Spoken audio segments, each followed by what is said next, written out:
आपल्याला तो विषय सगळ्यांना माहिती आहे, तो म्हणजे रस्त्यांचा विषय आहे. कदाचित काही लोकांना कंटाळा आपल्यातून येऊ शकतो की अरे आदित्य परत परत त्या विषयावर का बोलत आहे. पण जसा हा विषय मुंबईचा आहे तेवढाच हा विषय नवी मुंबईचा असू शकतो, ठाण्याचा असू शकतो, नागपूर, नाशिक, संभाजीनगर, कोल्हापूर सगळीकडचा असू शकतो. कारण हा विषय फार महत्त्वाचा आहे. तो म्हणजे ज्या ज्या शहरांमध्ये प्रशासक आहेत, ज्या ज्या शहरांमध्ये महापौर नाही आहेत, ज्या ज्या शहरांमध्ये लोकप्रतिनिधी नाही आहेत, नगरसेवक नाही आहेत, तिथे एकंदर जो काही घोटाळा सुरू आहे तो आम्ही आपल्यासमोर आणलेला आहे. जानेवारीमध्ये पहिली प्रेस कॉन्फरन्स झाल्यानंतर आपल्याला आठवत असेल रस्त्यांचे विषय मी घेत होतो हा विषय, आणि तेव्हा देखील मी सांगितलं होतं की हा रस्त्यांचा जो विषय आहे तो केवळ घोटाळा आहे, घोटाळा आणि घोटाळाच आहे. दुसरं या सरकारने, खोके सरकारने काही दुसरं केलेलं नाही आहे. मागच्या 10 दिवसातच आपण एक इथेच प्रेस कॉन्फरन्स घेतली होती आणि मी आपल्या माध्यमातून जनतेला सांगितलं होतं, मुंबईकरांना सांगितलं होतं की हे जे 5 कॉन्ट्रॅक्टर मुंबईत ज्यांना कॉन्ट्रॅक्ट दिले गेलेत, वेगवेगळे पॅकेट्स दिले गेलेत, पॅकेट कॉन्ट्रॅक्टरना आणि CMOमध्ये कोणाला पाकिटं गेलेत मला माहिती नाही, पण हे सगळे जे पॅकेट्स गेले होते त्याच्यातून एका कॉन्ट्रॅक्टरला टर्मिनेशनची नोटीस गेली होती. ती टर्मिनेशनची नोटीसची मुदत ह्या 26 ऑक्टोबरला संपलेली आहे. माझ्या माहितीप्रमाणे त्या टर्मिनेशनच्या नोटीसला त्या कॉन्ट्रॅक्टरनी उत्तर दिलेलं आहे आणि येत्या आठवड्यात मुंबई महानगरपालिकेमध्ये त्यांची एक हिअरिंग होणार आहे. लक्ष आम्ही सगळेच ठेवून आहोत कारण हा विषय विधानभवनात देखील चर्चेला आला होता. हा विषय आमच्या माध्यमातून प्रेस कॉन्फरन्समधून अनेकदा विचारला गेला आहे. अरे जरा दार बंद करा ना, कोण आहेत ते? आत ये किंवा बाहेर थांबा.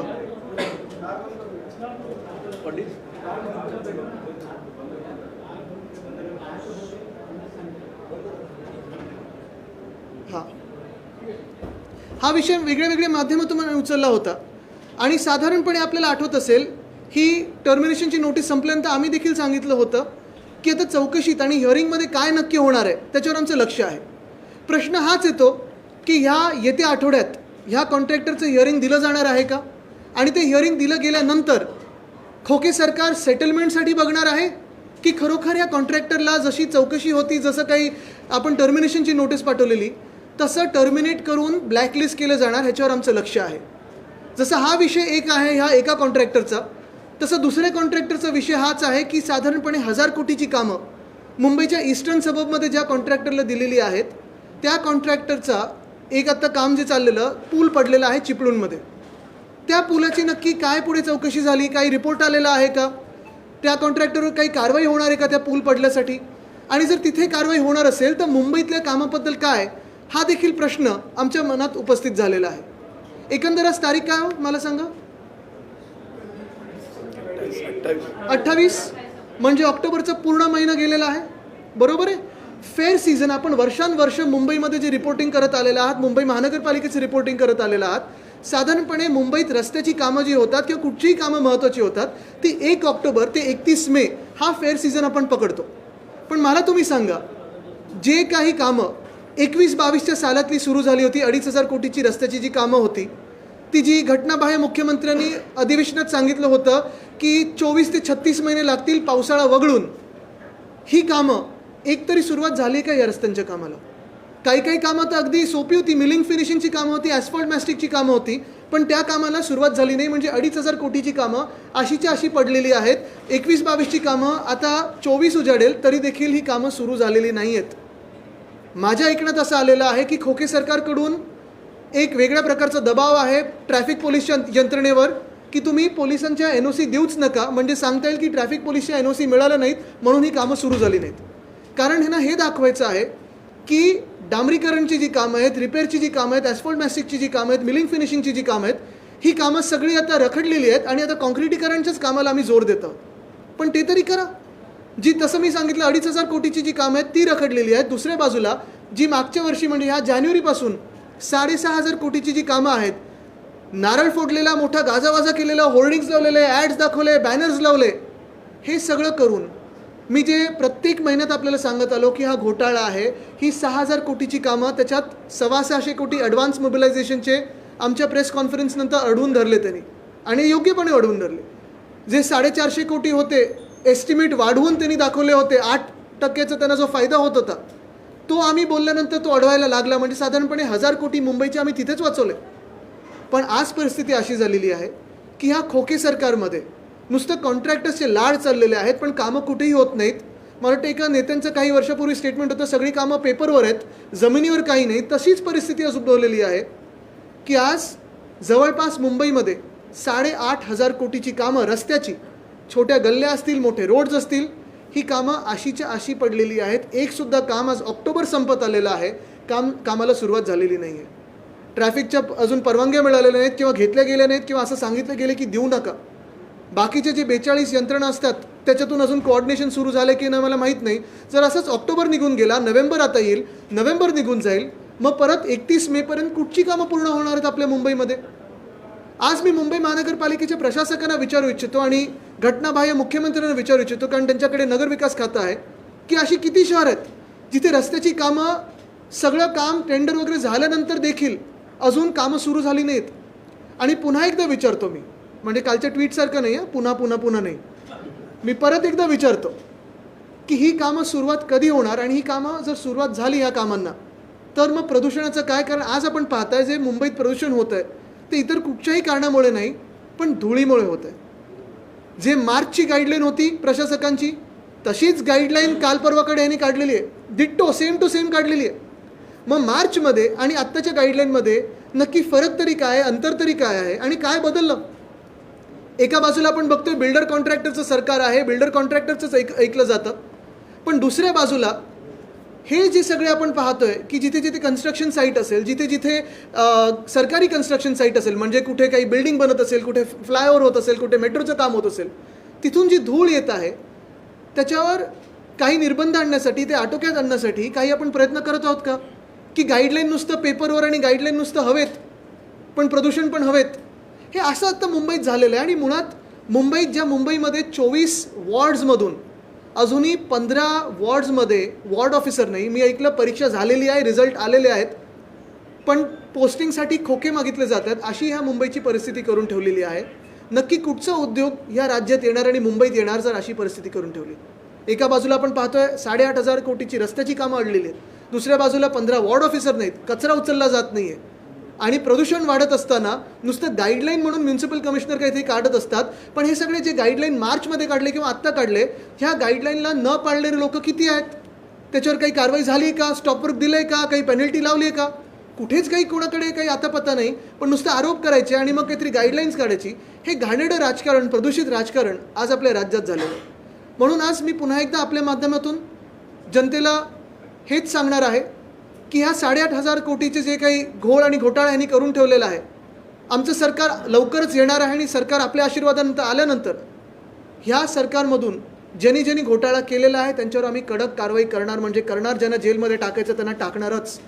कारण आमची मुंबई लुटलेली, आमचा महाराष्ट्र लुटलेला आम्हाला कोणी चालणार नाही, त्यांना जेलमध्ये आम्ही टाकणारच. आणि जे काही ह्यांनी आता सगळ्या राज्याचं आपण पाहतोय एकदम घाणेरडं प्रदूषित राजकारण करून ठेवलेलं आहे, ते सुधारण्यासाठी आम्ही पुढे आलेलो.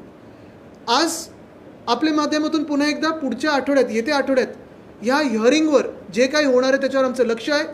सेटलमेंट होणार की ब्लॅकलिस्टिंग होणार, हा आज मोठा प्रश्न उपस्थित झालेला आहे. आणि पुन्हा एकदा मी सांगतो की बाकीचे जे कॉन्ट्रॅक्टर्स आहेत, 5 पाकिटं जी दिलेली आहेत त्याच्याबद्दल काय आहे, ह्याचं उत्तर आम्हाला अपेक्षित आहे. दुसऱ्या कोणाकडून नाही तर घटनाबाह्य मुख्यमंत्र्यांकडून, ज्यांनी आम्हाला सांगितलं की एका वर्षात खड्डेमुक्त आम्हाला रस्ते देणार. मुंबई महापालिकेचे जे प्रोजेक्ट सुरू आहेत, जे मला असू दे किंवा आता दहिसर विरारचा जो कॉरिडॉर आहे तो आम्हीच सुरू केलेला आहे. तर ते फोटो हे लावतात. प्रोजेक्टच्या प्राइस जे आहे, प्राइस एस्केलेशन जे आहे ते पद्धतीनं वाढताना दिसून येत आहे, कारण त्यामुळे कारण जे आहे ते नाही. जर आपण पाहिलं तर एकंदर रस्त्यांचं घोळ MSRDCचं असो, MMRDAचं असो किंवा BMCचं असो, सगळीकडे आता तेच झालं आहे, प्राईस एस्केलेशन चाललेलं आहे. आणि मुंबई महानगरपालिकेत आम्ही सतत हे सांगत असल्यामुळे कुठे ना कुठेतरी हे आटोक्यात आलेलं आहे. पण जे खिशे भरायचे चाललेले आहेत ते अजूनही सुरू आहे. म्हणजे कुठेतरी कॉन्ट्रॅक्टरवर दबाव आहे की काम सुरू करू नकोस, पण पैसे देतात ते आम्हाला परत दे. हा कॉन्ट्रॅक्टरचा जो दबाव आहे तो आपल्यासमोर आलेला आहे.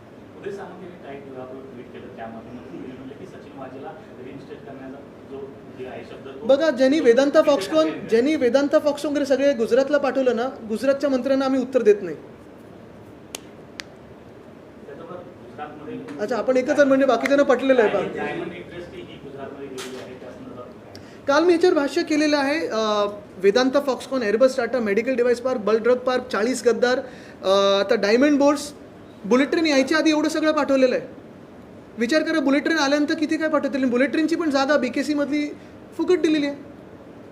त्याच्यात महाराष्ट्र शासनाची इन्व्हेस्टमेंट आहे. मग नक्की हे सरकार कोण चालवत आहे, कुठून चालतं आहे, हा प्रश्न येतोच ना. गेले काही महिने तुम्ही हा रस्त्यांचा मुद्दा लावून धरलाय.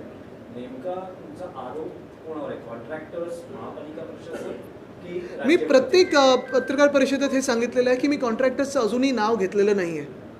कारण एक सत्य आहे की कॉन्ट्रॅक्टर्सच काम करत असतात. तो कोणीही कॉन्ट्रॅक्टर असो ते काम करत असतात. जो काम करतो त्याला कॉन्ट्रॅक्टर बोलतात. माझा आरोप आणि माझा आक्षेप ही जी पद्धत आता लावलेली आहे, जिथे सगळीकडे एस्केलेशन आपण सगळीकडे खोक्यांचा जे कारभार चालू आहे आणि हा जो घोटाळा आहे, म्हणजे कागदपत्रावर सगळं आहे पण कुठेही रस्त्याचं एक सुद्धा काम पूर्ण झालेलं मला दिसत नाही आहे. ह्या घोटाळ्यावर माझा आक्षेप आहे. आणि ह्या घोटाळ्यात जे कोण दोषी असतील, मंत्री असतील किंवा प्रशासक असतील किंवा कोणी अधिकारी असतील, त्यांच्यावर आम्ही कारवाई करणार. म्हणजे सगळे कॉन्ट्रॅक्टर्स जे आहेत ते क्लीन आहेत असं तुमचं मी हेच तर सांगतो, ही पूर्ण एक यंत्रणा जी बसवली आहे. आता हे जे आम्ही बोललो त्याच्यात 1000 कोटी कॉन्ट्रॅक्टर्सचे आम्ही अडवून धरलेले आहेत. मुंबई महानगरपालिकेचे ते आपल्या माध्यमातून धरले आहेत. कारण आपण जेव्हा बोलतो इथे एकत्र तेव्हा जनता ऐकते. आणि म्हणून जी वरपासून खालती यंत्रणा आहे, कॉन्ट्रॅक्टर्सपासून सगळे जे कोणी दोषी असतील त्यांच्यावर कारवाई झाली पाहिजे.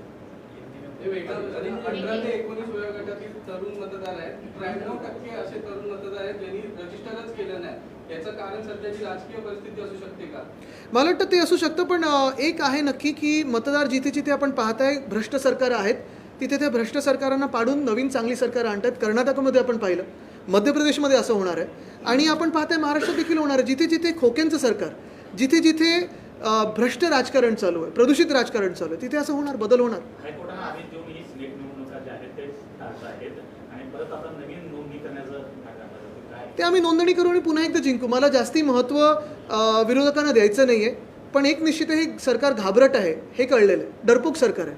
काही ट्विट जे आहे ते एक मिनटं, इथून येतो तो. उदय सामंतांनी जे ट्विट केलंय त्याच्यात त्यांनी सचिन वाझेंचा देखील उल्लेख केलेला आहे. त्या प्रकरणानंतर महाराष्ट्राची बदनामी झाली, उद्योजक घाबरले आणि त्याच्यानंतर मोठे उद्योग हे महाराष्ट्राबाहेर गेले असं एकंदरीत बघा, जाऊ दे. काही काही लोकांवर आपण जास्ती भाष्य करत नाही, कारण ते जे त्यांचं मंत्रिपद आहे त्यांना सांभाळता येत नाही आहे. तर कशाला जास्ती बोलायचं त्यांच्यावर. काल म्हणजे महाराष्ट्राच्या वतीनं मी परत येईनचा एक ट्विट केलं होतं, नंतर मी डिलीट केलं. परंतु एक संभ्रमाचं वातावरण. मुख्यमंत्री कुठे होते तेव्हा? मुंबईत होते की दिल्लीत होते? परंतु काय वाटतं? नाही, पण मुख्यमंत्री कुठे होते? घटनाबाह्य मुख्यमंत्री कुठे होते? मुंबईत होतं. मुंबईत होते नक्की ना? पण परवा जाऊन आलेत पण दिल्लीला. पण हे ट्विट नंतर डिलीट केलं. मी काल खरं माझी आणि घटनाबाह्य मुख्यमंत्र्यांची भेट झाली. हे आपल्याला गुपित माहिती नसेल. आणि मी त्यांना विचारलं की कल शब आप कहाँ थे, कल शब आप कहाँ थे? तो उन्होंने हंस के बताया कि ऐसी बातें क्यों पूछते हो जो बताने के लायक नहीं है. पहले शर्माए फिर हंस के बोले. नाही तर तुम्ही हेडलाईन चालवाल की कोणतरी हुडीमध्ये गेलं. पण मुख्य गोष्ट अशी आहे, आता अर्थात कालचं जे ट्विट आहे त्याच्यावर पण आपण प्रश्न विचारू शकाल. अनेक लोक काय काय काय काय बोलत असतात त्याच्यावर प्रश्न विचारू शकाल. पण एक नक्की मी इथे मान्य करीन की ही ताकद जी आहे ही जनतेची ताकद आहे, आपली प्रेसची ताकद आहे की आपल्या माध्यमातून हा रस्त्याचा जो विषय घेतला आम्ही. मग स्ट्रीट फर्निचरचा विषय असेल तो पण आता बघा चौकशीमध्ये आहे. चौकशी असून पुढे काय झालं हे कळलं नाही, पण पैसे अडलेले आहेत. घोटाळा तिथे आपण काही ना काही थोडंफार रोखू शकलेलं आहे. पण त्या घोटाळ्याची आम्ही चौकशी करणार. स्ट्रीट फर्निचरवर आमचं लक्ष आहे, सॅनिटरी पॅड वेंडिंग मशीनच्या घोटाळ्यावर आमचं लक्ष आहे. आणि हे रस्त्यांचे जे घोटाळे आहेत ते आम्ही जनतेसमोर आपल्या माध्यमातून आणले. मी खास आपले आभार मानेन की आपण जेव्हा हे दाखवता तेव्हा ह्या घोटाळेबाज सरकारला, खोके सरकारला हे मान्य करायला लागलं की कुठे ना कुठेतरी गडबड आहे. त्यांना 650 कोटी जे ॲडव्हान्स मोबिलायझेशनचे होते ते थांबवावे लागले. त्यांना 400 कोटी जे चुकीचे एस्टिमेट दाखवलेले ते थांबवायला लागले. त्यांना ह्या सगळ्या रस्त्यांच्या ह्याच्यावर चौकशी लावायला लागली आणि एकाला टर्मिनेशन नोटीस द्यायला लागली. इथपर्यंत आपण आता पोहोचलेलो आहोत. म्हणजे हा घोटाळा मान्य केलेला आहे त्यांनी.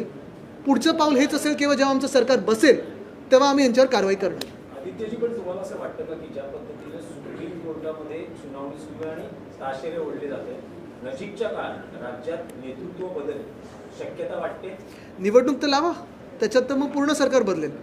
पण एक आहे, नक्की आहे की हे सगळं जे भ्रष्ट सरकार आहे ह्याच्यात भाजपला आनंद मिळत आहे का? काही ह्याच्यात भाजपला काही आनंद वाटत आहे का की एवढं भ्रष्ट सरकार ज्यांच्यावर चौकशा लागल्या, ज्यांच्यावर भाजपनीच आरोप केले, जे भाजपचे कार्यकर्ते कदाचित त्यावेळी लढले असतील आमच्यासोबत ह्या भ्रष्ट लोकांच्या विरोधात, ते आज त्यांच्यासोबत बसलेले आहेत. आज बघा ना, रस्त्यांचा घोटाळा आहे, आणि रस्त्याचा घोटाळा असो, स्ट्रीट फर्निचरचा घोटाळा असो, जेव्हा मी सातत्याने विषय लावून धरलेला आहे, जेव्हा त्यांना वाटतं की अधूनमधून काहीतरी नवीन होईल, तेव्हा भाजपचं कोणतरी आमदार किंवा कोणतरी मध्ये पत्र टाकताना सांगतं बघा आम्ही पण विषय घेतला, चला एकत्र या, आपण दाखवूया सगळे भ्रष्ट कारभार कसा मुक्त करायचा असतो महाराष्ट्रातून.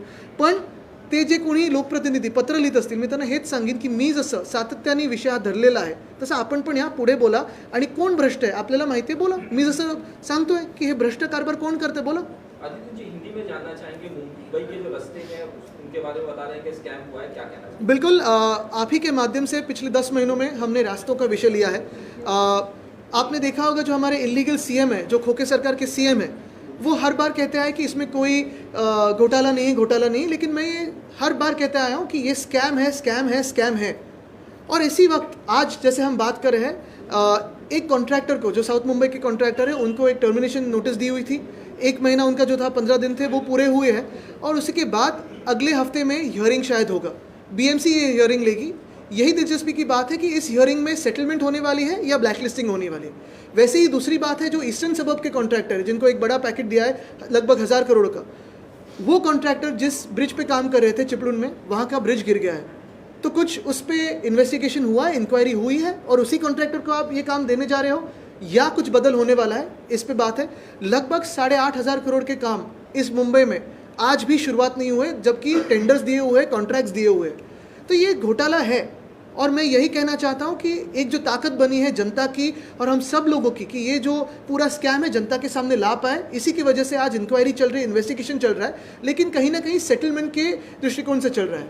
हमारी जब सरकार बनने वाली है, आते ही चुनाव में, उस सरकार हमारी बनने के बाद, वो सरकार बनने के बाद जो भी इसमें गिल्टी हो, फिर मंत्री हो, अधिकारी हो, कॉन्ट्रैक्टर हो, सब पे कार्रवाई की जाएगी, क्योंकि मुंबई की लूट और महाराष्ट्र की लूट हमें बिल्कुल, हम ये नहीं करेंगे, इसको मान्य नहीं करेंगे. कल के ट्वीट के बारे में आपने बात कही कि मैं नहीं कहूँगा कि पुनः ये, क्या कहना चाहते हैं? अरे भी उनसे पूछो कि पुनः आने वाले कि नहीं, लेकिन मैं ये बात कहूँगा कि ये जो भ्रष्ट सरकार बनी हुई है, जिसका जन्म खोखों से हुआ है, इसे अभी जनता नाकारने वाली है, जनता इसे भगाने वाली है.